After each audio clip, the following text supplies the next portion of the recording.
Morning Telugu news ఏంగానే చావగొడుతున్నారు. ఈ శ్రీ చైతన్య అని, భాష్యం అని చెప్పేసి మాకు ఇన్ని ర్యాంకులు వచ్చాయి, ఇన్ని ర్యాంకుల కంటే ఎక్కువ, ఇన్ని మందికి వచ్చాయి అని చెప్పేసి. మేము ఉండేది కెనడాలో. ఎంత డిఫరెన్స్ అంటే 10th 12th ఏమి పబ్లిక్ ఎగ్జామినేషన్స్ ఏమి కావు. ఎగ్జామ్స్ ఉంటాయి. బేసికలీ ఎవరి నాలెడ్జ్ అయినా టెస్ట్ చేయాలి. ఆ, అంటే ఖచ్చితంగా ఎగ్జామినేషన్స్ ఉండాలి. ఏ కంట్రీ కూడా ఎగెన్స్ట్ కాదు. బట్ ఈ మార్క్స్ గోల, అడ్వర్టైజ్మెంట్లు పెట్టేసి పిల్లలు ఊరికే స్ట్రెస్ పెట్టేసి, ఆ కాన్సెప్ట్ మనందరం చిన్నప్పటి నుంచి ఉన్నది, ఎప్పటికీ ఉంటుంది. సో అది పోవాలి ఖచ్చితంగా. అది ఎప్పుడు పోతుందో తెలియదు. అడ్వాన్స్ చేస్తాం కరికులము, గ్రేట్ థింగ్.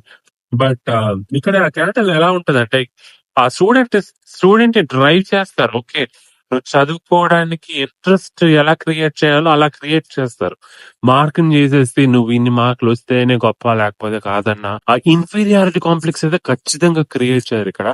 అలాంటిది మన మన ఇండియాలో, ఎస్పెషల్లీ ఆంధ్ర తెలంగాణలో అయితే ఖచ్చితంగా రావాలి అలాంటిది. ఎందుకంటే మార్క్స్ డ్రైవ్ చేస్తేనే మన లైఫ్ లో సక్సెస్ఫుల్ అంటే.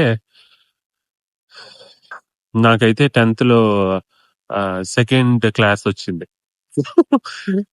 బట్ లైక్ నేను అచీవ్ చేయింది ఏమీ లేదు. మార్కుల్లో నాకు ఎప్పుడు కూడా బ్యారియర్ అయితే కాలేదు. So yeah, so marks is not the ultimate. So